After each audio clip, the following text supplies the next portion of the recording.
لا الہ الا اللہ. چلیے بھائی، بسم اللہ الرحمن الرحیم. بسم الله الرحمن الرحيم. بسند متصل قال المصنف رحمه الله باب التفاضل لأهل الإيمان في الأعمال.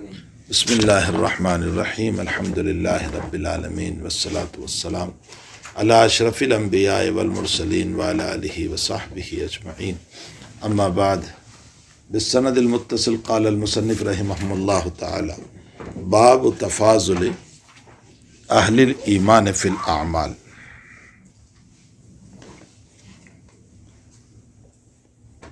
اہل ایمان کی کمی زیادتی اعمال کے اعتبار سے. یہ ترجمہ صاف طور پر حنفیہ اور متکلمین کی تائید کر رہا ہے. جب امام بخاری رحمۃ اللہ علیہ نے یزید و ینقص کے مسئلے کو چھیڑا تو ہم نے وہاں تفصیلی گفتگو کرتے ہوئے یہ کہا تھا کہ حنفیہ اور متکلمین اور علامہ ابن حزم ظاہری اور امام غزالی وغیرہ کے وہاں ایمان میں کمی زیادتی نہیں ہوتی، اس لیے کہ ایمان تو ایک تصدیق قلبی ہے، اس میں کمی زیادتی کا کوئی سوال نہیں. تو ہم نے وہاں ان تمام دلائل کا جس کو بخاری نے پیش کیا، جو آیات پیش کی تھی 8، اس کے علاوہ بہت سارے اکابر کے اقوال اور حدیث پیش کی تھی، وہاں ہم نے جواب یہ دیا تھا، 3 جواب دیے تھے. اس میں ایک جواب تھا اعمال کے اعتبار سے کمی زیادتی ہوتی ہے، جس کے اعمال زیادہ اس کا نور ایمان زیادہ، اور جس کے اعمال کم اس کا نور ایمان کم. باقی ایمان میں کمی زیادتی نہیں ہوتی. دیکھو یہاں آ کر بخاری صاف طور پر کہہ رہے ہیں باب تفاضل اہل الایمان، ایمان والوں کی کمی زیادتی اعمال کے اعتبار سے فی الاعمال. جی.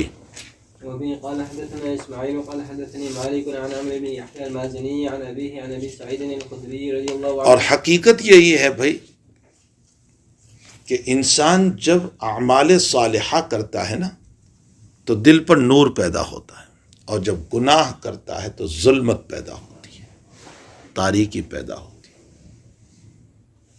مشکات میں آپ نے پڑھا ہوگا، اگر محنت سے پڑھی ہو تو باب الکبائر میں آپ نے پڑھا ہوگا کہ حضرت اکرمہ رحمۃ اللہ علیہ لا یزنی الزانی حین یزنی وہو مومن والی حدیث میں کہ زانی جب زنا کرتا ہے تو ایمان نکل جاتا ہے. اکرمہ شاگرد رشید ہے، استاد محترم سے پوچھ رہے ہیں کہ حضرت نکلنے کا کیا مطلب؟ ایمان نکل جاتا ہے زنا سے، چوری سے، لوٹ مار سے، قتل سے، کیا مطلب؟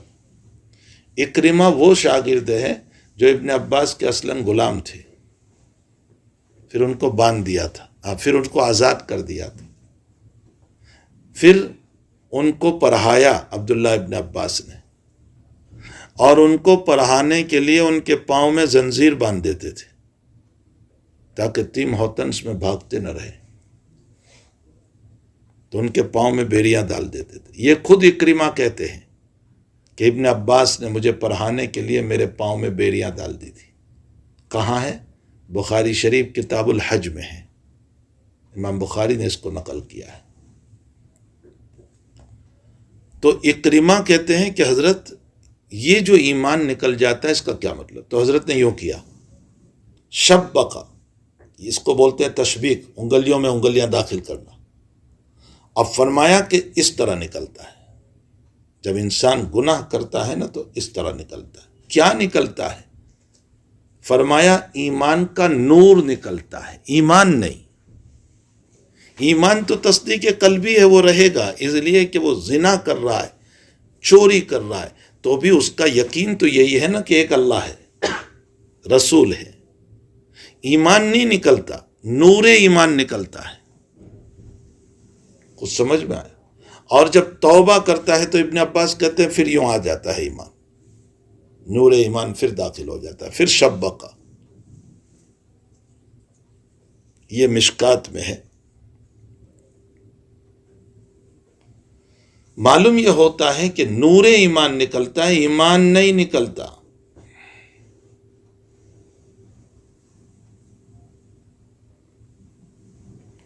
پھر اس کے بعد ایک بات اور سمجھو،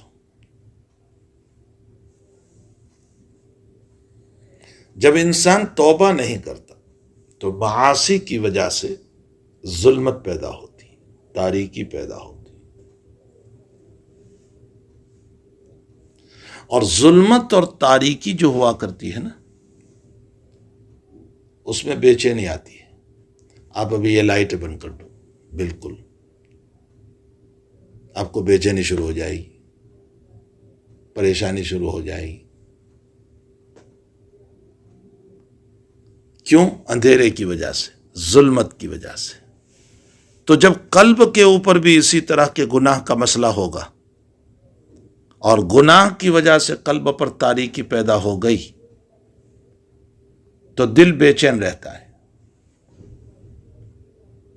آپ چاہے گاڑی میں بیٹھو، چاہے شاندار مکان میں رہو، چاہے بڑھیا قسم کی گاڑی لے آؤ، چاہے بہترین مکان لو، چاہے اعلیٰ درجے کا بیڈ لے لو، اور چاہے گدا لے آؤ $4-5 ہزار کا، لیکن بے چینی رہے گی، نیند نہیں آئے گی۔ کیوں؟ اس لیے کہ قلب میں ظلمت ہے، تاریکی ہے، اور اس ظلمت اور تاریکی کی وجہ سے قلب بے چین ہے، اور جب قلب بے چین ہے تو بدن بھی بے چین۔ ظاہر سی بات ہے کہ بدن تو قلب کے تابع ہے، اور قلب امام ہے۔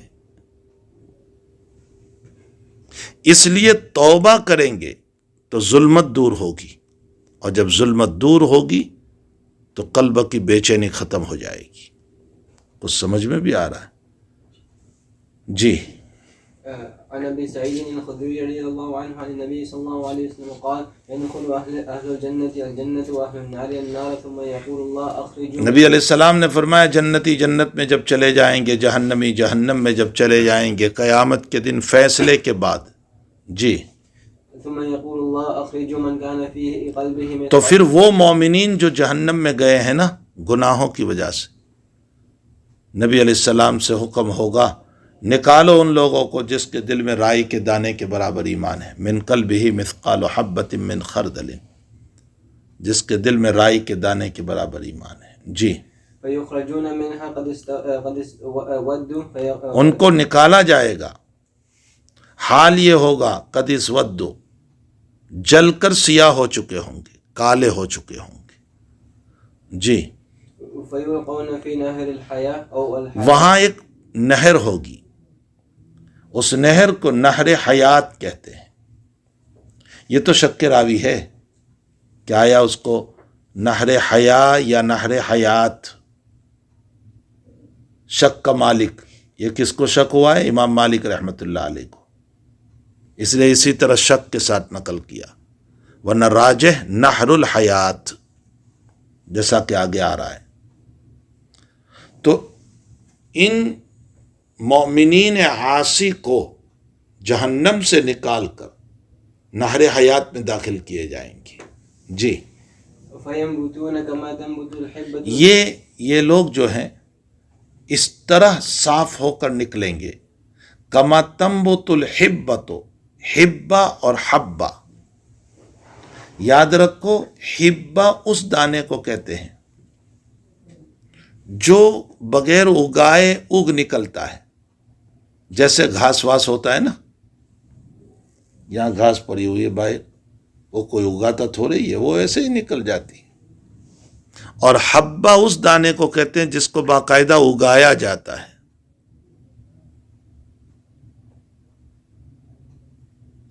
کچھ فرق سمجھ میں آیا؟ ایک ہے حبہ، ایک ہے حبہ۔ یہاں حبہ کا لفظ ہے، حبہ کا لفظ نہیں۔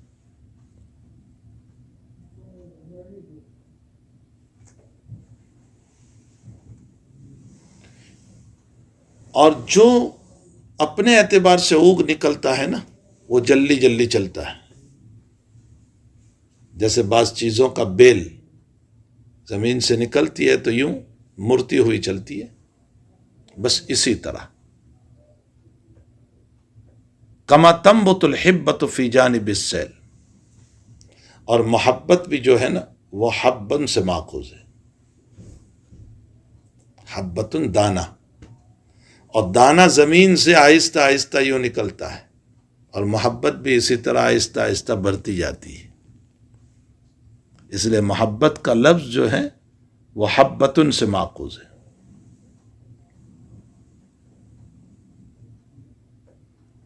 جیسا کہ سمندر کے کنارے پر یا ریور کے کنارے پر دانے اگ نکلتے ہیں، اسی طرح ینبتون وہ جہنمی لوگ بھی نہر حیات سے صاف ستھرے ہو کر نکلیں گے.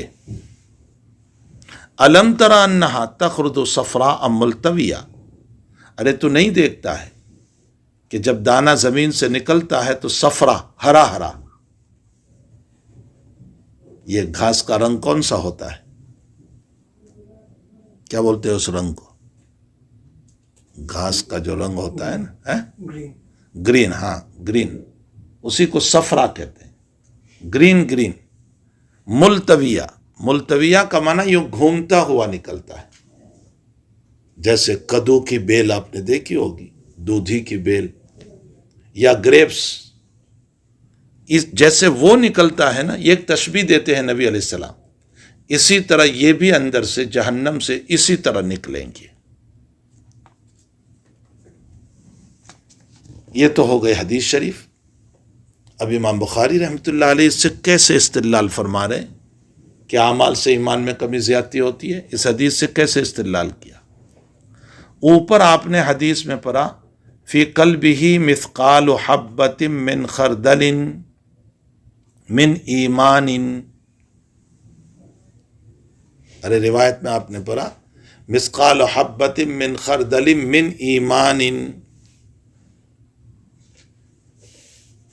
اچھا، یہاں ایمان بمانا ایمان نہیں، ایمان بمانا اعمال ہے. کیسے پتا چلا کہ ایمان بمانا یہاں عمل ہے؟ دوسری روایت دیکھو جو تعلیق پیش کر رہے ہیں نا امام بخاری رضی اللہ، قال وہیب حدثنا عمرو الحیات، یعنی اوپر جو تم نے حیا اویل حیات پڑھا، یہ امام مالک کو شک ہے، ورنہ عمرو بن دینار نے اس کو حیات بلا شک کے نقل کیا. اسی لیے میں نے کہا حیات صحیح ہے. اچھا آگے کیا فرماتے ہیں؟ وقال خردل من خیر، اوپر خردل من ایمان آیا تھا نا حدیث میں، وہیب کے طریق میں خردل من خیر ہے اور خیر بمانا عمل. معلوم ہوتا ہے کہ اوپر خردل من ایمان، ایمان بمانا عمل. تو اب ترجمہ ہوگا نکالو ان لوگوں کو جہنم سے جس کے دل میں رائی کے دانے کے برابر اعمال ہو. معلوم ہوتا ہے کہ اعمال پر ایمان بولا گیا. اوپر حدیث شریف میں من ایمان کہا،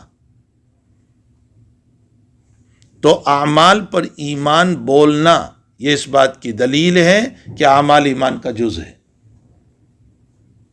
اور جب اعمال ایمان کا جز ہے تو جس کے اعمال جتنے زیادہ ہوں گے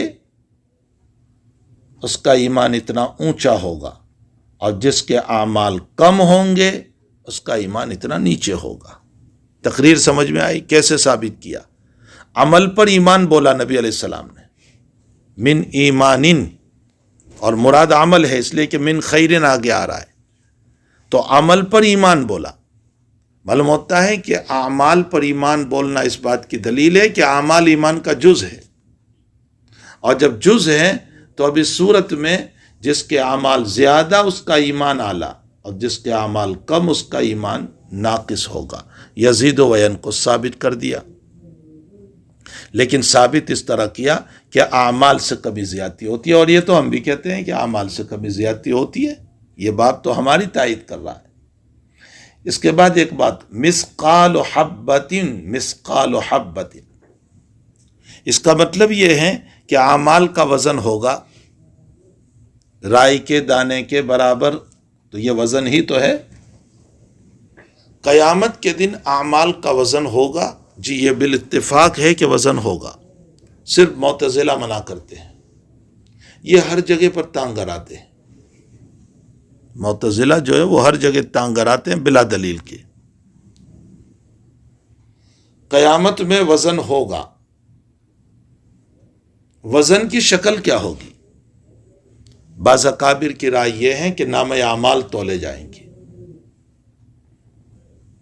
اور ترمذی شریف کی روایت دلیل میں پیش کرتے ہیں کہ ایک آدمی کے پاس 99 دفتر ہوں گے، سب گناہوں سے لبریز ہوں گے۔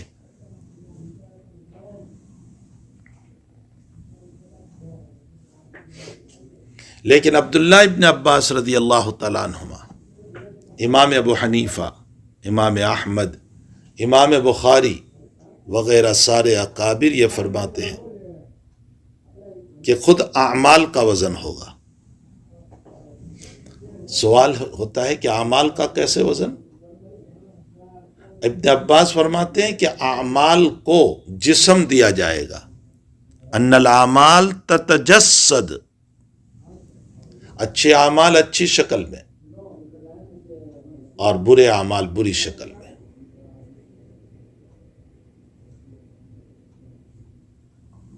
سمجھ میں آیا؟ اس کا ایک واقعہ بھی ملتا ہے، آپ نے نام سنا ہوگا مالک ابن دینار رحمۃ اللہ علیہ، جو پہلے ڈاکو تھے، لوٹ مار کرنے والے تھے۔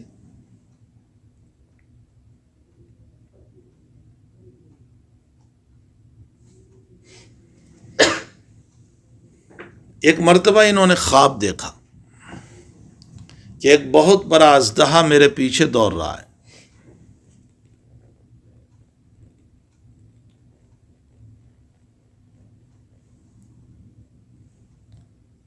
راستے میں ایک ضعیف آدمی ملا، اس سے کہا بھائی مجھے بچا لے، یہ اژدہا میرے پیچھے ہے۔ تو اس آدمی نے کہا کہ مجھ میں طاقت نہیں، میں نہیں بچا سکتا، البتہ اس پہاڑ کے دامن میں چلا جا، وہاں کچھ بچے اور بچیاں ہیں، تیرے کسی کا انتقال ہوا ہے؟ اس نے کہا میری بچی کا انتقال ہوا ہے، نابالغ تھی۔ کہا جا، وہ تجھے ملے گی، وہ بچائے گی۔ مالک فرماتے ہیں کہ میں چلا گیا پہاڑ کے دامن میں، میں نے اپنی بچی کو آواز دی، وہ دوڑی دوڑی آئی اور مجھ سے لپٹ گئی، اور اس اژدہے کو یوں ہاتھ کیا، جا تو وہ اژدہا واپس ہو گیا۔ اس کے بعد میری بچی میرے گود میں سو گئی خواب میں، اور اس نے آیت پڑھی الم یأن للذین آمنوا ان تخشع قلوبہم لذکر اللہ، کیا وہ وقت نہیں آیا مومنوں کے لیے کہ اللہ سے ڈر جائیں؟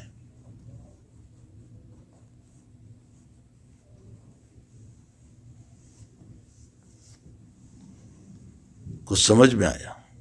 مالک ابن دینار کہتے ہیں کہ میں صبح میں اٹھا، میں نے معبر سے تعبیر پوچھی، تو معبر نے بتایا کہ وہ جو اژدہا دوڑ رہا تھا وہ تمہارے برے اعمال تھے،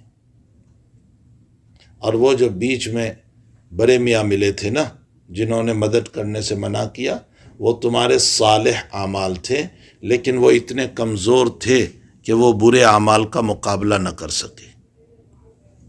البتہ تمہاری بچی سے تمہاری حفاظت ہو گئی، اب تمہیں گناہ سے باز آ جانا چاہیے۔ اس کے بعد انہوں نے سب چھوڑ دیا اور ولایت کے مقام پر آ گئے۔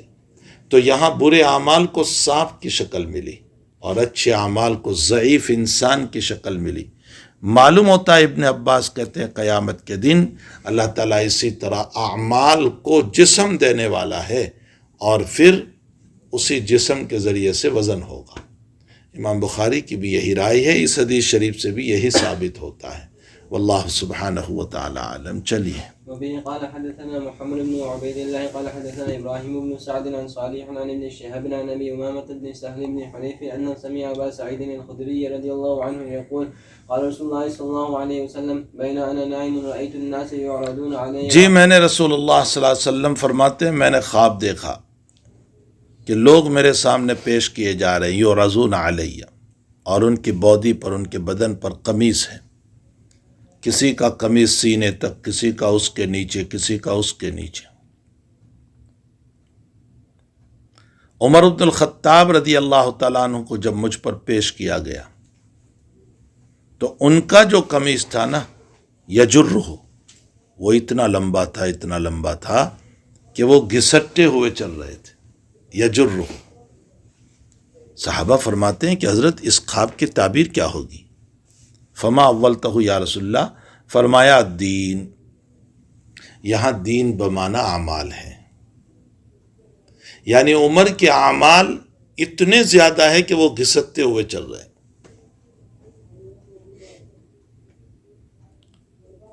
کسی کا یہاں تک، کسی کا یہاں تک. یہ دلیل ہے کہ اعمال کی کمی بیشی ہے. سمجھ میں آیا؟ بہرحال اس سے ثابت تو ہو گیا باب کہ اعمال کی کمی بیشی سے ایمان میں کمی زیادتی ہوتی ہے. لیکن یہاں ایک چھوٹا سا اشکال یہ ہے کہ ابو بکر صدیق کا نام نہیں آیا.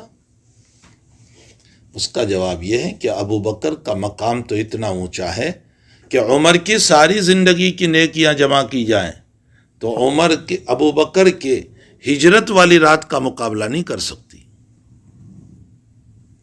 اس لیے ابو بکر کا استثناء ہے. واللہ سبحانہ وتعالی عالم. جی. باب الحیاء من الایمان، حیا ایمان کا شعبہ ہے. میں آپ کو بتا چکا ہوں کہ امام بخاری رحمۃ اللہ علیہ مقتضیات ایمان کو بیان فرماتے ہیں، یعنی ایمان کن اعمال کا تقاضا کرتا ہے. ایک، مرجیہ کی تردید کرتے ہیں. دو، امور الایمان جو پہلا باب گزرا وہاں اجمالی طور پر آپ نے شعبہ ایمان کو بیان کیا تھا، الایمان بضع و ستون شعبۃ، تو اس کے بعد اس کی تفسیر کرتے ہوئے چلتے ہیں. یہ مختلف تقریریں ہیں. حیا ایمان کا شعبہ ہے. حیا کی تعریف کیا ہے؟ جنید بغدادی رحمۃ اللہ علیہ حیا کی تعریف فرماتے ہیں: رؤیت اعلیٰ اللہ و رؤیت تقصیرہ فیتولد بینہما حالۃ یسمى الحیا. اللہ کی نعمتوں کو دیکھو، رؤیت اعلیٰ اللہ، و رؤیت تقصیرہ، اور اپنے گناہوں کو دیکھو، اور ان دونوں چیزوں کو دیکھنے کے بعد فیتولد بینہما، آپ کی جو کیفیت پیدا ہو آپ کے دل پر، اس کو حیا کہتے ہیں.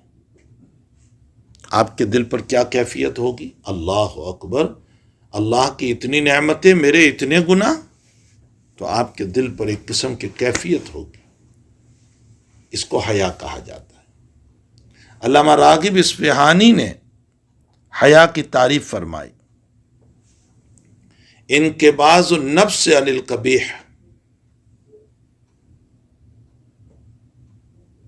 نفس کا منقبض ہو جانا، رک جانا قبیح گناہوں سے، برے گناہوں سے، بری باتوں سے،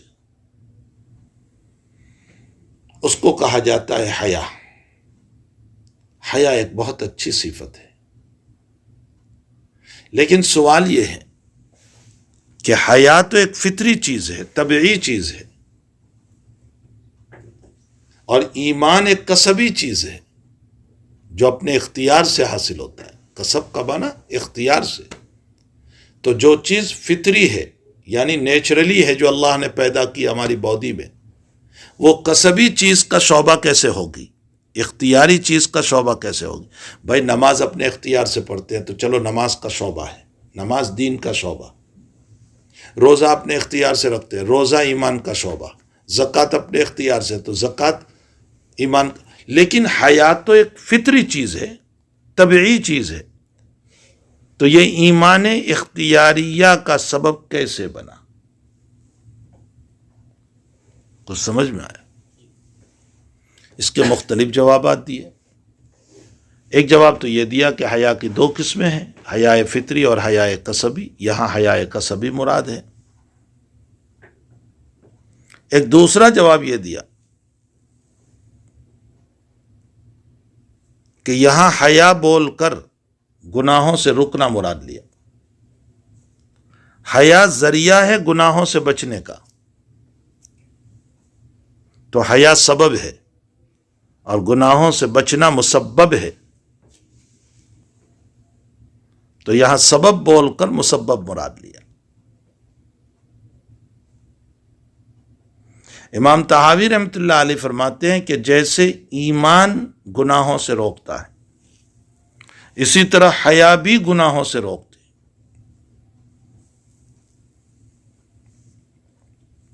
اس لیے حیا کو ایمان کا شعبہ کہا گیا۔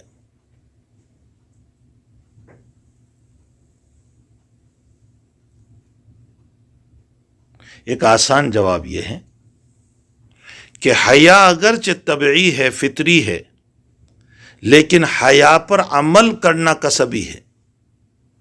انسان میں جب حیا ہوتی ہے نا تو وہ گناہوں سے بچتا ہے، اور گناہوں سے بچنا تو کسب ہے، اپنے اختیار سے بچتا ہے۔ مثلا مجھ میں حیا ہے، اس لیے میں ایک گناہ سے بچ گیا، میں نے نہیں کیا، تو عمل گناہ کا ارتکاب نہ کرنا یہ تو کسبی ہوا۔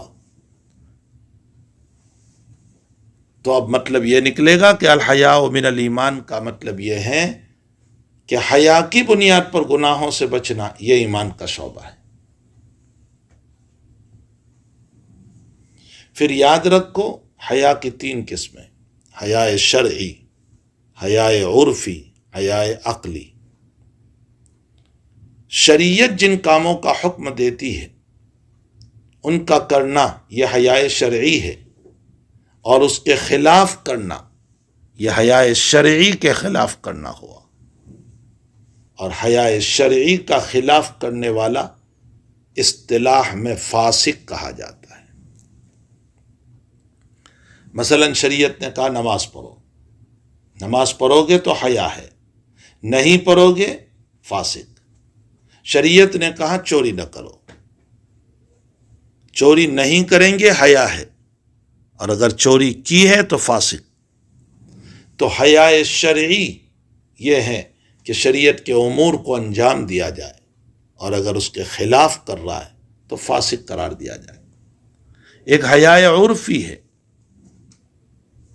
حیا عرفی کا مطلب عرف میں جس کام کو غلط سمجھا گیا، ماحول میں، عرف میں، اس کام سے بچنا،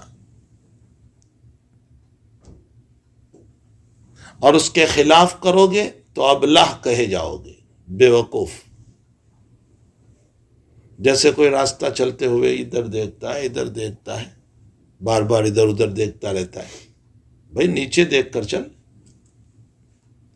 عرف میں ادھر ادھر دیکھتے ہوئے چلنے کو برا سمجھا گیا، یا راستہ چلتے ہوئے کھانا، عرف میں اس کو برا سمجھا گیا۔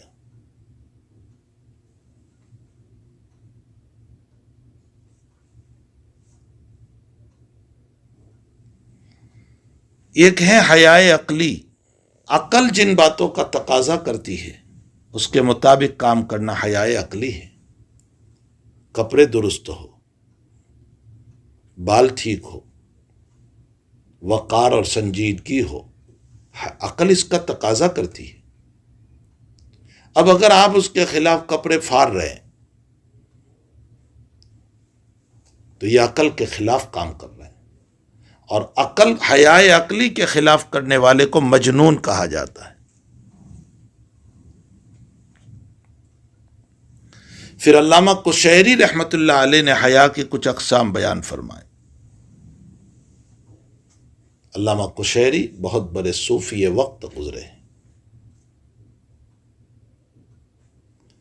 فرمایا ایک حیا ہوتی ہے حیا جنایت، گناہ کی بنیاد پر شرمندگی جو ہوتی ہے نا آپ کو، اس کو حیا جنایت کہا جاتا ہے۔ جب آدم علیہ السلام نے دانا کھا لیا جس سے منع کیا تھا، کپڑے اتر گئے تو حضرت آدم بھاگنے لگے، چھپنے لگے، تو اللہ تعالیٰ نے فرمایا افرارم منی یا آدم، مجھ سے بھاگ رہے ہو آدم؟ حضرت آدم نے فرمایا لا بل حیا یا ربی، اللہ مجھے حیا آتی ہے تجھ سے۔ یہ حیا جنایت ہے۔ جیسے مثلا آپ نے کوئی گناہ کیا، ابا جن دیکھ لیا تو آپ چھپتے ہو کہ نہیں؟ یا آپ نے راستے میں کوئی گناہ کیا اور کسی آپ کے پہچان والے نے دیکھ لیا تو چپکے سے بھاگ جاؤ گے وہاں سے، پھر اس کے سامنے کبھی نہیں آؤ گے۔ اس کو حیاء جنایت کہا جاتا ہے۔ ایک حیاء تقصیر ہوتی ہے، اس کو حیاء تواضع بھی کہا جاتا ہے۔ انسان اپنی تواضع کی بنیاد پر سامنے والے کے سامنے گردن نہیں اٹھاتا، جیسے شاگرد کو اپنے استاد سے حیاء تواضع ہوتی ہے، جس کی بنیاد پر وہ اپنے استاد کا اکرام کرتا ہے۔ جیسے فرشتے اللہ تعالیٰ سے فرماتے ہیں ما عبدناک حق عبادتک، یا اللہ ہم نے آپ کی شان کے مطابق عبادت نہیں کی۔ یہ حیاء تقصیر کہا جاتا ہے۔ ایک حیاء اجلال ہے۔ حیاء اجلال کا معنی کسی کا رعب، اور اس رعب کی وجہ سے آپ گردن جھکا کر بیٹھے ہوئے ہیں۔ جیسے اسرافیل علیہ السلام کے باب میں روایت میں ہے کہ وہ اپنے پروں کو جھکائے ہوئے ہیں اللہ کے جلال کی وجہ سے۔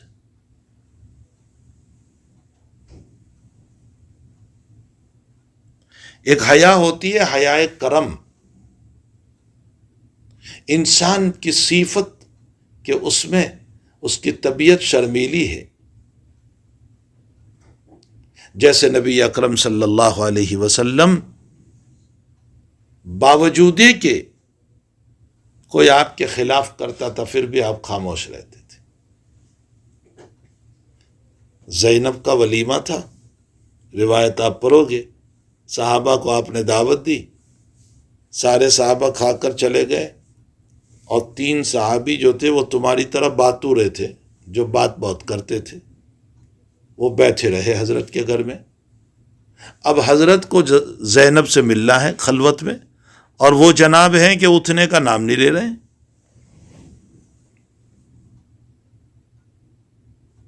بہت دیر ہو گئی، لیکن حضرت نے ان کو کچھ نہیں کہا۔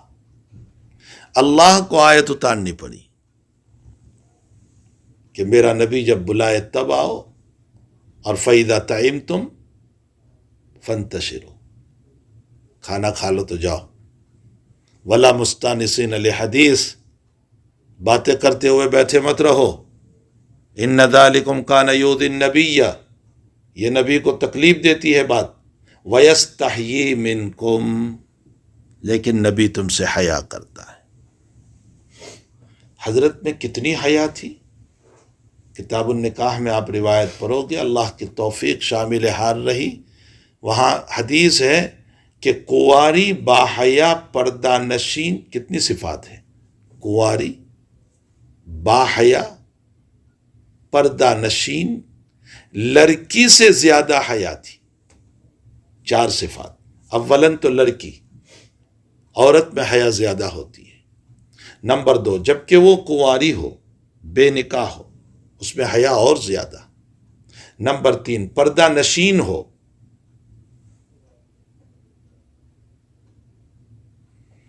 تو حیا پر حیا، آپ انداز لگائیں کہ ایک کنواری پردہ نشین باحیا لڑکی میں جتنی حیا ہے، اس سے زیادہ حضرت میں حیا تھی۔ اس حیا کو حیاء کرم کہا جاتا ہے۔ ایک حیاء حشمت ہوتی ہے۔ حیاء حشمت کا معنی کوئی مسئلہ ایسا ہے کہ جس مسئلے کی بنیاد پر آپ حیا کرتے ہیں۔ حضرت علی رضی اللہ تعالیٰ عنہ کثیر المزی تھے۔ آپ نے روایت ابو داؤد میں پڑھی ہوگی نا، کنت رجلا مزان، مجھے بہت مزی نکلتی تھی، اور میں بار بار غسل کرتا تھا، اور غسل سے تھک گیا تھا۔ میں نے سوچا حضرت سے پوچھ لوں کہ غسل ہے یا وضو، لیکن حیا مانے ہوئی کس بات سے کہ اصل میں مزی نکلتی ہے عورت کے ساتھ کھیلنے سے، اور آپ کی بیٹی میرے نکاح میں ہے فاطمہ، تو کہیں حضرت یہ تو نہیں سمجھیں گے کہ میری بیٹی سے بڑی ملاعبت کرتا ہوگا۔ اس حیا کی وجہ سے آپ نے نہیں پوچھا، اور حضرت مقداد کو کہا تم پوچھ لو۔ اس کو حیاء حشمت کہا جاتا ہے۔ اور ایک حیا حیاء رب العالمین ہے۔ میں نے آپ کو ایک حدیث سنائی تھی، مسلم میں ہے، ان اللہ ستر وحیی یحب الستر والحیا، اللہ پردہ بھی ڈالتا ہے، پردہ ڈالنے کو پسند کرتا ہے، اللہ باحیا ہے۔ اللہ کی حیا کیا ہے؟ اللہ کی حیا یہ ہے کہ اللہ تعالیٰ تمہیں دیتا ہے اپنے انعامات، اپنی نعمتیں، اور اپنے انعامات اور اپنے نعمتوں کو دے کر کے بھی بیان نہیں کرتا، بلکہ انسان کے گناہوں پر پردہ ڈالتا ہے۔ اس کو کہتے ہیں حیا رب العالمین۔ یہ علامہ قشیری نے بیان فرمایا ہے، تم کتابوں کی کتابیں دیکھ لو گے تمہیں کہیں نہیں ملے گا۔ یہ تو میری 35 سالہ محنتوں کا خلاصہ ہے، کئی کتابوں کو دیکھنے کے بعد جا کر کے میں بول رہا ہوں۔ اب کبھی کبھی انسان میں حیا ایسی ہوتی ہے کہ وہ اعمال صالحہ کو بھی چھوڑ دیتا ہے۔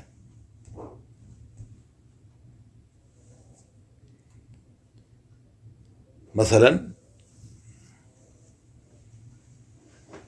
فجر کی نماز میں آیا، جماعت ہو گئی تھی،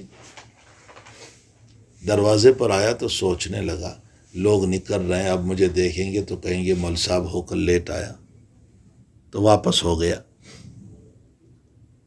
کیا یہ بھی حیا ہے؟ یہ حیا نہیں، یہ بزدلی ہے۔ جو اعمال صالحہ سے روکے وہ بزدلی ہے، اس کو حیا نہیں کہتے۔ بہرحال حیا ایمان کا شعبہ ہے۔ چلیے۔ وبه قال حدثنا عبد الله بن يوسف قال أخبرنا مالك بن أنس عن ابن شهاب عن سعد بن عبد الله عن أبيه رضي الله عنه أن رسول الله صلى الله عليه وسلم قال، حضرت کا گزر ہوا ایک انصاری صحابی کے اوپر سے، اور وہ اپنے بھائی کو ڈانٹ رہے تھے، نصیحت کر رہے تھے، اور دوسری روایت میں ڈانٹ رہے تھے۔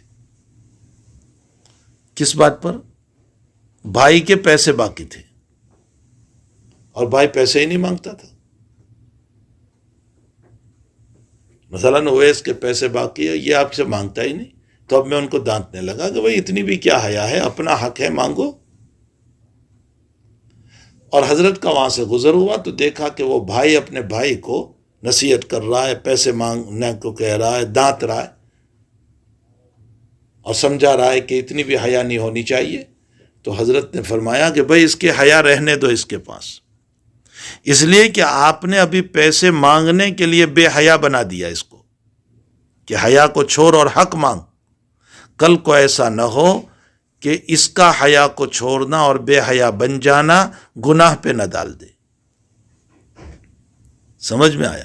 اس لیے حضرت نے فرمایا حیا رہنے دے، 200-500 روپے چلے جائے، لیکن کم سے کم صفت حیا تو باقی رہے۔ جی۔ وهو يعيد أخاه في الحياء فقال رسول الله صلى الله عليه وسلم دعه، چھوڑ دو اس کو، فإن الحیا من الایمان۔ جی۔ باب فإن تابوا وأقاموا الصلاة وآتوا الزكاة فقد، امام بخاری رحمۃ اللہ علیہ فرماتے ہیں کہ اعمال ایمان کا جز ہے۔ کیسے ثابت کیا؟ فإن تابوا، توبہ کر لے، یعنی کفر و شرک سے۔ سمجھ میں آیا؟ تو کفر و شرک سے توبہ کرے گا تو ایمان ہو گیا کہ نہیں؟ فإن تابوا کا ترجمہ اے آمنو، ایمان لے آئے، اور نماز قائم کرے اور زکوٰۃ دیں تو اس کا راستہ چھوڑ دو، یعنی اس کے تعارض نہ کرو، اس سے قتال نہ کرو۔ یہاں ایمان کے ساتھ نماز اور زکوٰۃ کو بیان کیا، اور نماز اور زکوٰۃ اعمال ہے، تو اعمال ایمان کا جز ہے۔ ترکیب ایمانی کو بیان کیا، جزئیت ایمان کو بیان کیا۔ یا پھر مرجیہ کی تردید کر رہے ہیں، جو لوگ یوں کہتے ہیں نا عمل کی کوئی ضرورت نہیں، تو ان کی تردید کر رہے ہیں۔ جی۔ وبه قال حدثنا عبد الله بن محمد المسندی، ان کو مسندی اس لیے کہتے تھے کہ وہ ہر حدیث سند کے ساتھ بیان کرتے تھے۔ جی۔ قال حدثنا أبو روح الحرمي بن عمارة قال حدثنا شعبة عن واقد بن محمد قال سمعت أبي يحدث عن ابن عمر رضي الله عنهما أن رسول الله صلى الله عليه وسلم قال أمرت أن أقاتل الناس حتى يشهدوا أن لا إله إلا الله وأن محمدا رسول الله ويقيموا الصلاة ويؤتوا الزكاة فإذا فعلوا ذلك عصموا مني دماءهم وأموالهم إلا بحق۔ جب یہ انجام دے تو فَإِذَا فَعَلُوا ذَلِكَ، یعنی ایمان لے آئے، نماز پڑھے۔ نماز میں ساری عبادت بدنی آ گئی، نماز میں روزہ بھی آ گیا، اور زکوٰۃ میں ساری عبادت مالی آ گئی، کہیں آپ یہ اشکال کرو کہ اس میں روزے کا بیان کہاں آیا، حج کا بیان کہاں آیا، ساری عبادتوں کو گھیر لیا نبی علیہ السلام نے مختصر بات کے اندر کہ ایمان لائیں، نماز پڑھیں اور زکوٰۃ ادا کریں، تو اس کا راستہ چھوڑ دو.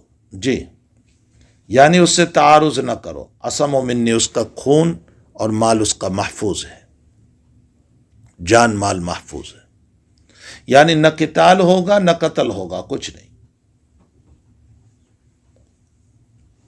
سوال یہ ہو الا بحق الاسلام، الا بحق الاسلام کا معنی، لیکن اگر اسلام لانے کے بعد کسی اسلام کے حق کو پامال کرے تو پھر قصاصاً قتل کیا جائے گا.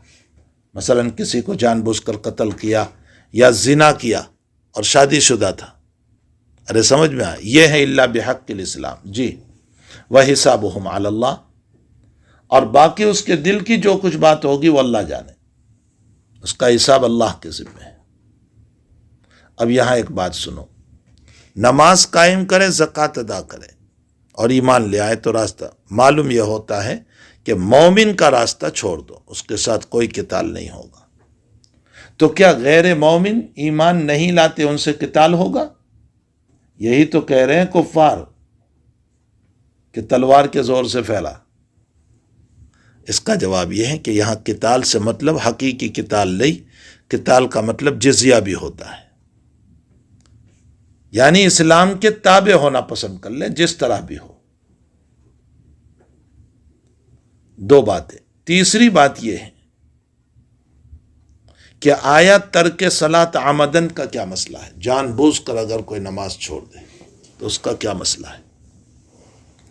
امام احمد ابن حنبل رحمۃ اللہ علیہ تو فرماتے ہیں کہ وہ کافر ہو گیا، مرتد، ایمان سے نکل گیا، اور ردت کی بنیاد پر اس کو قتل کر دو.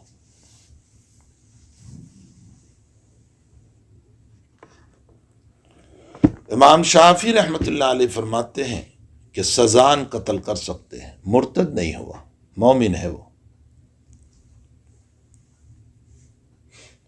امام ابو حنیفہ فرماتے ہیں کہ بھئی قتل وتل کچھ نہیں، سزا دو اس کو یہاں تک کہ وہ توبہ کر لے، یعنی نماز پڑھتا ہو جائے.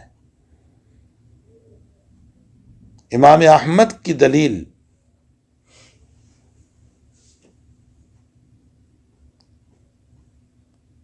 بین الایمان والکفر الصلاح، ایمان اور کفر کے درمیان الفرق بین الایمان والکفر الصلاح. اس کا مطلب یہ نکلا کہ وہ کفر میں پہنچ گیا، اور اس کو جمہور علماء اس کا ترجمہ کرتے ہیں کہ عمل کفر کیا، کفر نہیں کیا، اس لیے کہ نماز چھوڑنا بہت بہت تو گناہ کبیرہ ہے، اور گناہ کبیرہ سے ایمان سے نہیں نکلتا ہے.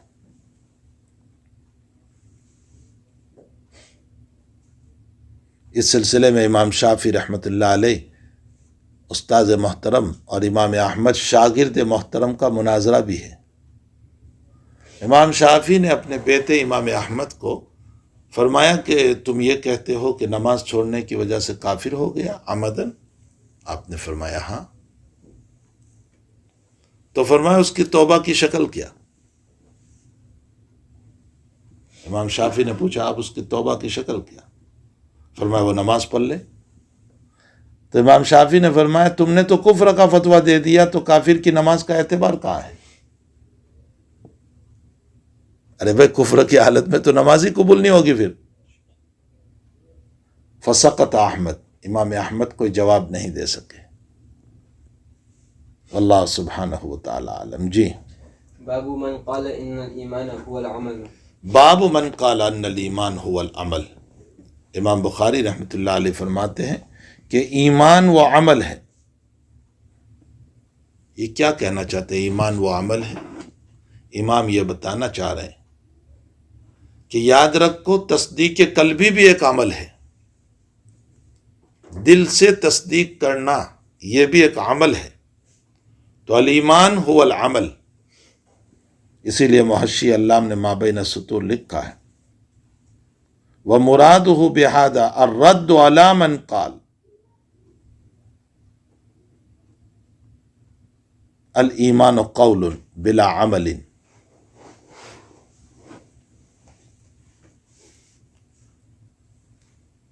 یا تو امام بخاری رضی اللہ تعالیٰ عنہ مرجیہ کی تردید کرنا چاہتے ہیں، جو یہ کہتے ہیں کہ ایمان کے بعد اعمال کی کوئی ضرورت نہیں۔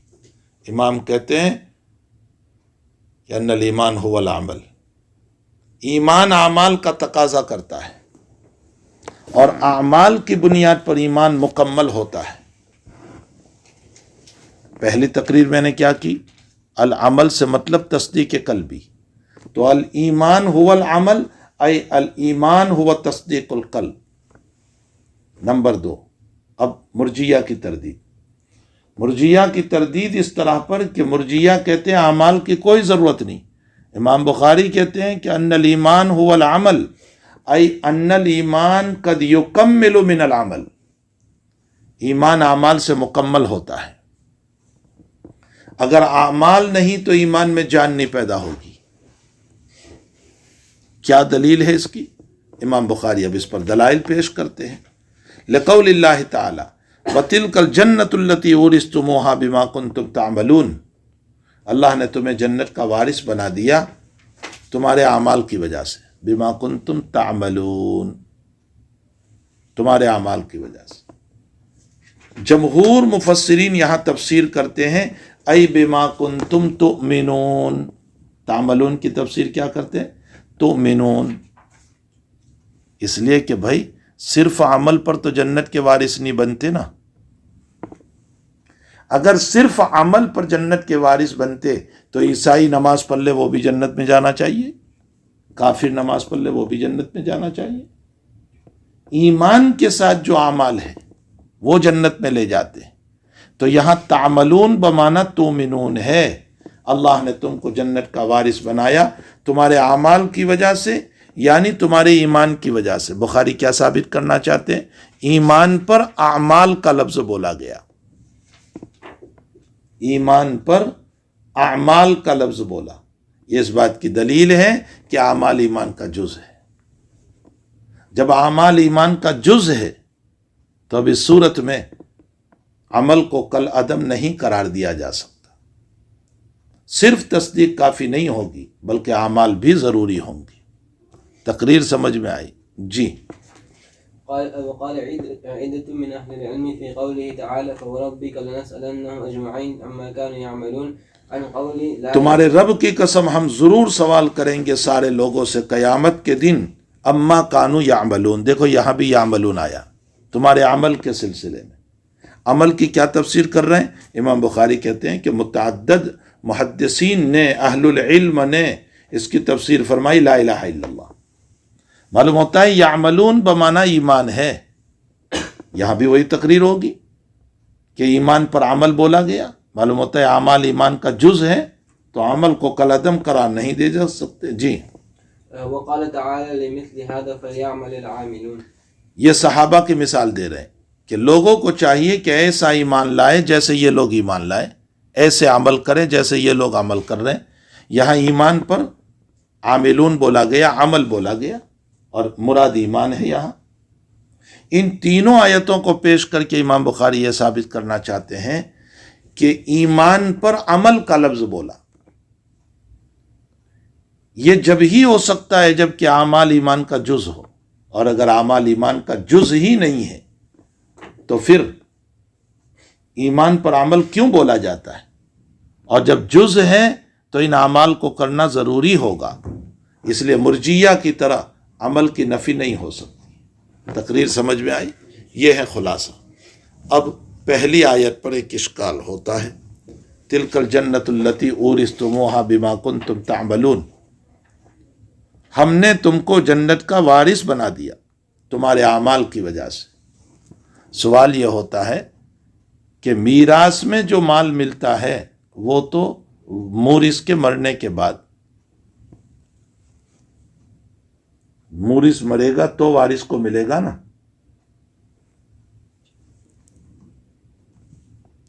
یہاں جنت دینے والا اللہ ہے اور اللہ کبھی مرتا نہیں، تو پھر میراث کا لفظ کیوں بولا گیا؟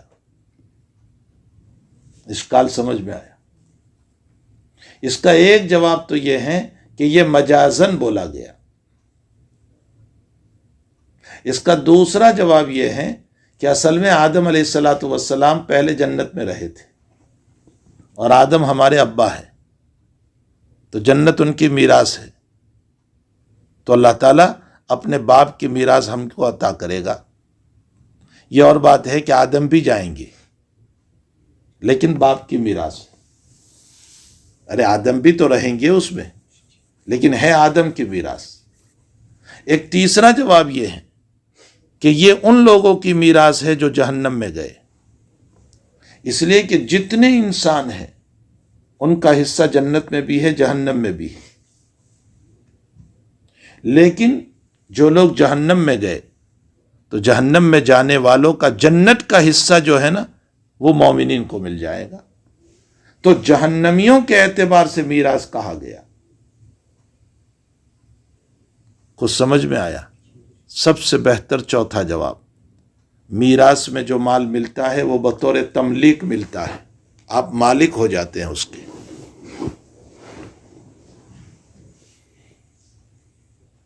تو چونکہ جنت آپ کو بطور تملیک اللہ دینے والا ہے، ملکیت کے طور پر دینے والا ہے، عاریت کے طور پر نہیں کہ 2-4 دن رہو پھر نکال دے اللہ، اور بطور تملیک جب دینے والا ہے تو ظاہر سی بات ہے کہ جو چیز بطور تملیک کے تم کو ملے گی اس کو میراث سے تعبیر کیا، کوئی تعویل کی ضرورت نہیں۔ یہ جواب سب سے بہتر ہے۔ ایک دوسرا اشکال ہے اس آیت پر کہ ان تمام آیتوں میں اللہ کہہ رہا ہے ہم عمل کے بدلے میں جنت دیں گے، وَتِلْكَ الْجَنَّةُ الَّتِي أُورِثْتُمُوهَا بِمَا كُنْتُمْ تَعْمَلُونَ۔ اس کا مطلب تو یہ نکلا کہ اعمال و ایمان کی بنیاد پر جنت ملے گی، جبکہ آپ بخاری شریف میں پڑھو گے نبی اکرم صلی اللہ علیہ وسلم فرماتے ہیں اللہ کی رحمت کے بغیر کوئی جنت میں نہیں جا سکتا۔ تو صحابہ پوچھ رہے ہیں وَأَنْتَ یا رسول اللہ، آپ؟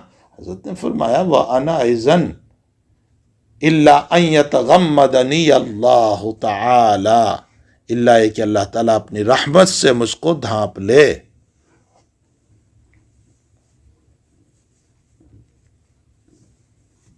تو سمجھ میں آ گیا۔ تو اب تعارض کیا ہوا؟ یہاں سے معلوم ہوتا ہے کہ انسان اعمال کی وجہ سے جائے گا، اور اس سے معلوم ہوتا ہے حدیث شریف سے کہ رحمت کی وجہ سے جائے گا۔ اس کا جواب یہ ہے کہ جنت کا داخلہ رحمت کی وجہ سے ہوگا، اور ترقی درجات اعمال کی وجہ سے ہوں گے۔ جنت تو اللہ کی رحمت ہی سے ملے گی، لیکن اب اس میں انسان کے اعمال جس طرح ہوں گے اس کو درجات ملیں گے۔ یہ مراد ہے وَتِلْكَ الْجَنَّةُ الَّتِي أُورِثْتُمُوهَا۔ دوسرا جواب، اللہ جن کو جنت میں لے جانا چاہتا ہے ان کو اعمال صالحہ کی توفیق دے گا۔ تو ظاہراً تو عمل کی وجہ سے جا رہے ہیں، لیکن حقیقتاً اللہ کی رحمت کی وجہ سے جا رہے ہیں، اس لیے کہ اللہ کی رحمت نہ ہوتی تو ہم اچھے اعمال نہ کرتے۔ سمجھ میں آیا؟ اس لیے دونوں میں کوئی تعارض نہیں۔ ظاہراً تو اعمال کی وجہ سے ہم جنت میں جا رہے ہیں، لیکن حقیقتاً اللہ کی رحمت کی وجہ سے، اس لیے کہ اللہ لے جانا چاہتا تھا، اسی لیے اس نے ہم کو اعمال صالحہ کی توفیق دی، یہ اس کی رحمت ہوئی۔ واللہ سبحانہ وتعالی عالم۔ پر یہ حدیث وبه قال أحمد بن يونس وموسى بن إسماعيل قال حدثنا إبراهيم بن سعد قال حدثنا ابن شهاب عن سعيد بن المسيب عن أبي هريرة رضي الله عنه أن رسول الله صلى الله عليه وسلم سئل أي العمل أفضل فقال الإيمان بالله ورسوله وقيل ثم ماذا قال الجهاد في سبيل الله قيل ثم ماذا قال حج مبرور۔ فرمایا کون سا عمل افضل؟ فرمایا ایمان باللہ ورسولی۔ پھر کون سا عمل افضل؟ فرمایا الجہاد فی سبیل اللہ۔ پھر کون سا عمل؟ فرمایا حج مبرور۔ حج مبرور کس کو کہتے ہیں؟ مبرور برن سے ہے، نیکیوں سے بھرا ہوا حج۔ مبرور اس میں مفعول، نیکیوں والا حج۔ اور نیکیوں والا حج کون سا ہوگا؟ لا رفث ولا فسوق ولا جدال فی الحج، فسق و فجور نہیں کیا، گناہ نہیں کیے، بیکار باتیں نہیں کی، جھگڑا نہیں کیا، وہ ہیں اصل حج، اس کو حج مبرور کہا جاتا ہے۔ بخاری کا استدلال اتنا ہے کہ دیکھو ای العمل افضل، کون سا عمل افضل؟ تو پہلے کیا بیان کیا؟ ایمان باللہ، تو ایمان عمل ہے، لیکن ایمان پر نبی علیہ السلام عمل کہہ رہے ہیں، سوال عمل کا ہے اور حضرت ایمان سے جواب دے رہے ہیں۔ معلوم یہ ہوتا ہے کہ ایمان پر عمل کا لفظ بولنا یہ اس بات کی دلیل ہے کہ عمل ایمان کا جز ہے، اور جب اعمال ایمان کا جز ہے تو اعمال ضروری ہے، مرجیہ کی طرح اس کا رد نہیں ہو سکتا ہے، کرنا ضروری ہوگا۔ اب چھوٹا سا اشکال یہ ہے کہ جہاد کو پہلے ذکر کیا، حج کو بعد میں ذکر کیا، جبکہ حج فرض عین ہے اور جہاد فرض کفایہ ہے۔ اس کا جواب یہ ہے، سنو، کہ اس معنی کر کے تو حج کو بیان پہلے ہونا چاہیے تھا کہ وہ فرض عین ہے، لیکن نبی علیہ السلام نے یہاں جو ملحوظ رکھا وہ یہ ہے کہ حج لازم ہے اور جہاد متعدی ہے۔ حج کا فائدہ صرف مجھ کو ہے اور جہاد کا فائدہ دوسروں کو بھی ہے، تو جو متعدی تھا اس کو پہلے بیان کیا اور جس کا فائدہ لازمی تھا اس کو دوسرے نمبر پر بیان فرمایا۔ سمجھ میں آیا؟ جی۔ باب اذا لم يكن الاسلام على الحقيقة وكان على الاستسلام امام بخاری ترقی کرتے ہوئے فرماتے ہیں کہ اگر اسلام اور ایمان اپنی حقیقت پر نہ ہو، اپنی حقیقت پر نہ ہونے کا مطلب یہ ہے کہ دل سے تصدیق نہیں ہے، تو اس کو اسلام نہیں کہیں گے، استسلام کہیں گے۔ سمجھ میں آیا؟ جیسے منافق ظاہراً تو کلمہ پڑھتا ہے لیکن دل میں ایمان نہیں ہے، تو اس کو اسلام نہیں، استسلام، اس پر ایمان نہیں کہا جائے گا۔ اسی کو فرمایا اذا لم یکن الاسلام علی الحقیقت، اگر اسلام واقعتاً نہیں ہے اس کے پاس، علی الحقیقت کا ترجمہ میں کر رہا ہوں، واقعتاً اس کے پاس نہیں ہے، یعنی دل میں نہیں ہے تصدیق، وکان علی الاستسلام، بلکہ وہ ظاہری فرما برداری کر رہا ہے، او الخوف من القتل، یا اس لیے ظاہر کر رہا ہے کہ اس کو قتل کا خوف ہے، اس لیے زبان سے بول رہا ہے ورنہ دل میں نہیں ہے، تو اس صورت میں ایمان حقیقی کا اطلاق نہیں ہوگا، اس پر حقیقی ایمان کا اطلاق نہیں ہوگا۔ مثال دے رہے ہیں بخاری، قالت الاعراب آمنا، کچھ دیہاتی لوگ نبی علیہ السلام کے پاس آئے اور انہوں نے کہا کہ ہم ایمان لائیں، تو اللہ نے فرمایا نہیں، ولیکن قولوا اسلمنا، ابھی تمہارے دلوں میں ایمان نہیں آیا ہے، اس لیے اسلمنا کہو، آمنا نہیں۔ آگے کیا فرماتے اللہ، ولما يدخل الایمان فی قلوبکم، ارے اسی آیت میں ہے، قالت الاعراب آمنا قل لم تؤمنوا ولکن قولوا اسلمنا ولما يدخل الایمان فی قلوبکم، ایمان ابھی تمہارے دل میں نہیں گیا ہے۔ امام بخاری یہ بتانا چاہتے ہیں کہ ایمان حقیقتاً تصدیق قلبی، یہ کیوں تقریر کر رہے ہیں؟ اوپر یوں کہا آپ نے کہ اعمال ایمان کا جز ہے، تو کہیں کو یہ نہ سمجھ لیں کہ صرف عمل کرے تو بھی ایمان ہو جائے گا، صرف عمل سے کام نہیں چلے گا جب تک کہ تصدیق قلبی نہ ہو۔ تمہارے کھوپڑوں کو صاف کر رہے ہیں کہ اوپر جب یوں کہا کہ اعمال ایمان کا جز ہے، تو چلو کوئی تصدیق نہیں کرتا ہے اور وہ نماز پڑھے، وہ روزہ رکھے، تو کیا ہو جائے گا مومن؟ اس باب میں لے آئے، صرف ظاہری اعمال کی بنیاد پر اس کو مومن نہیں کہا جائے گا جب تک کہ دل سے تصدیق نہ کر لے۔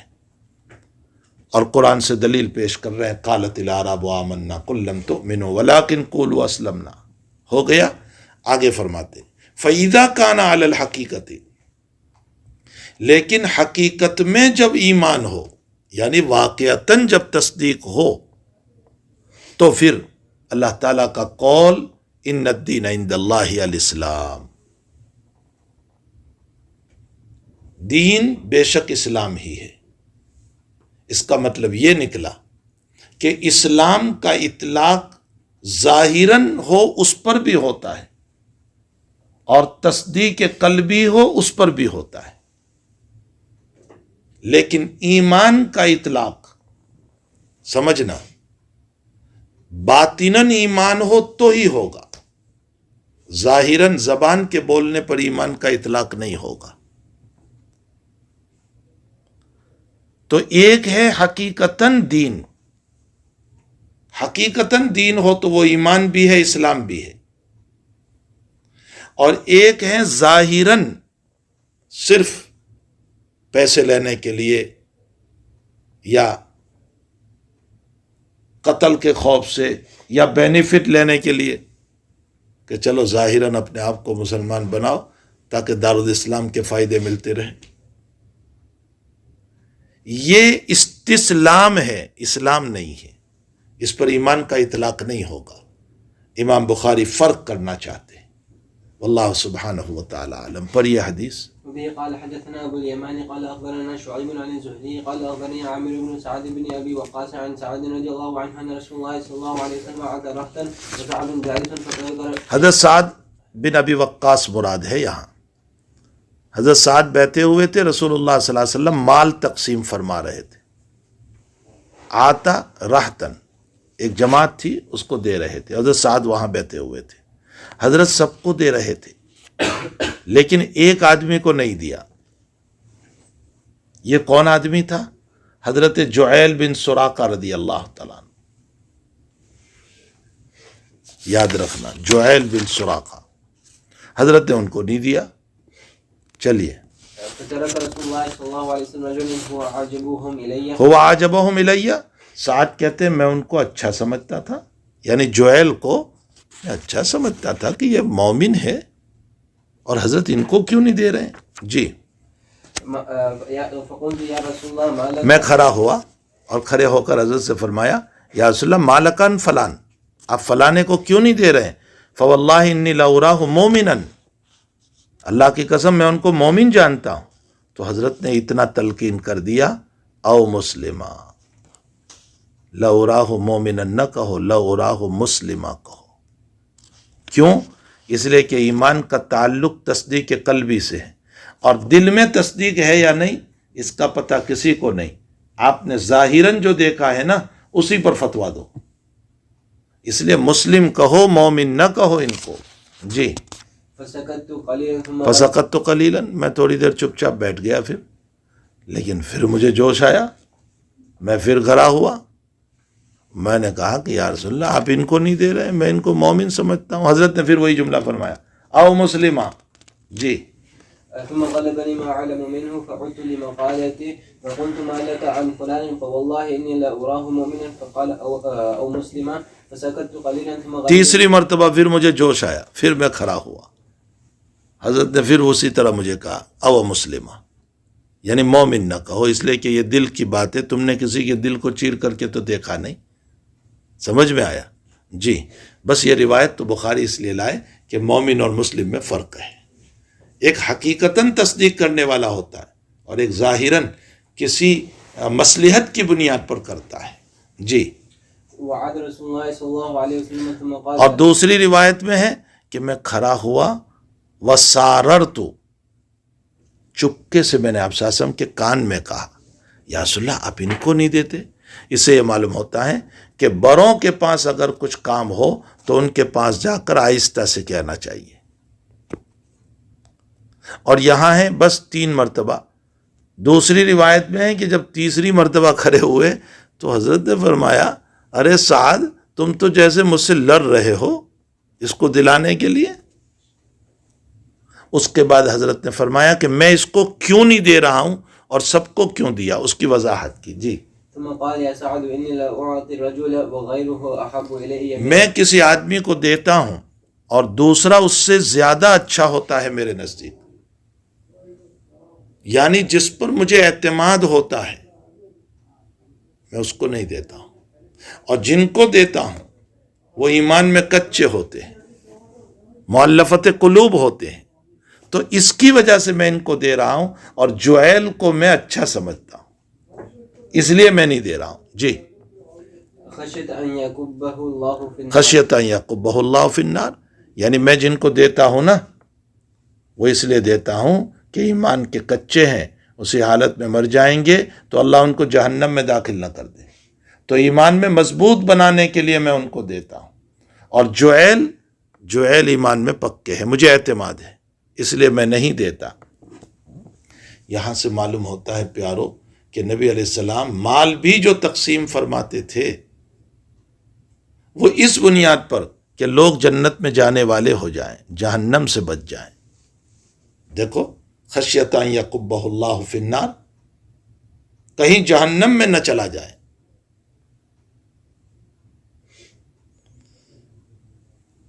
تو حضور کا مال کو تقسیم کرنا بھی کوئی پارٹی بنانے کے لیے نہیں تھا. آج کل تو لوگ اس لیے دیتے ہیں کہ میری پارٹی میں آ جائیں، میری تعریف کریں، اس لیے دیتے. حضرت کا منشا یہ نہیں تھا. حضرت کا منشا یہ تھا جہنم سے بچ جائیں. ہم بھی کسی کو دیں، کسی غریب کو، اس لیے نہیں کہ ہماری تعریف کرے بھائی، اس لیے دو کہ وہ غریب اپنی غربت میں کہیں کفر میں نہ پہنچ جائے. قاد الفقر ان یکون کفرا، رواہ ابو نعیم. انسان کی فقیری کبھی کبھی انسان کو کافر بنا دیتی ہے. کچھ سمجھ میں بھی آیا. اس لیے اس نیت سے دو کہ غریب کی حفاظت ہو جائے. ہمارے حضرت کے ساتھ ہمارا جانا ہوا ایک مرتبہ. حضرت نے فرمایا، غیر مسلم کے علاقے سے ہم گزر رہے تھے، ہماری گاڑی احمد آباد میں. تو فرمایا یہ سب مکانات لگتے ہیں غیر مسلموں کے. تو ہم نے کہا جی حضرت. فرمایا اللہ ان کو ہدایت دے دے، ان کے دل میں ایمان دے دے. اور پھر حضرت نے فرمایا میں اس لیے نہیں دعا کر رہا ہوں کہ مسلمانوں کی میجورٹی ہو جائے، کثرت ہو، اس لیے نہیں، اس لیے کہ جہنم سے بچ جائیں، ورنہ یہ موت کے بعد جہنم میں چلے جائیں گی. تو یہ نیت ہماری بھی ہونی چاہیے. اس لیے نہیں کہ ہم یہاں لوگوں کو ایمان کی دعوت اس لیے دیں کہ یہاں میجورٹی مسلمانوں کی ہو جائے. میجورٹی کیا چیز ہوتی ہے؟ پوری دنیا کے اعتبار سے دیکھو تو مسلمان میجورٹی میں ہے اس وقت. 52 تو ممالک ہے اسلامک مسلمانوں کے،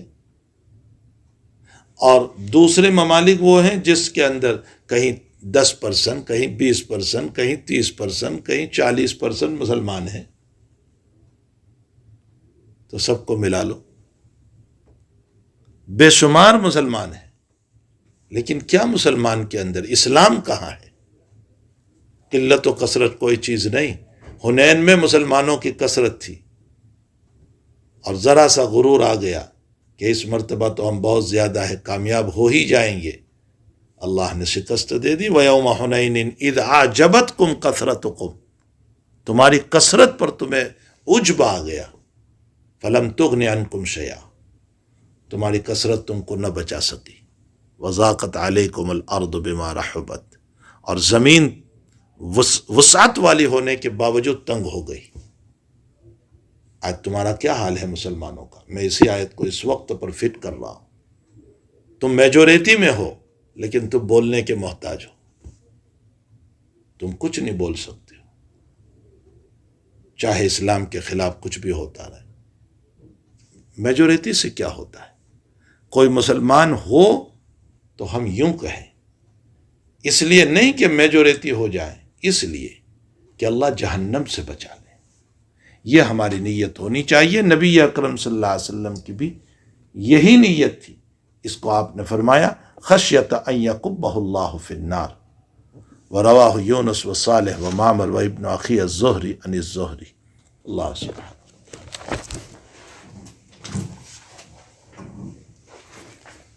لا الہ الا اللہ وحدہ لا شریک له.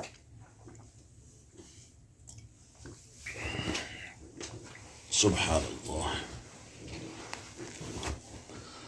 یا حی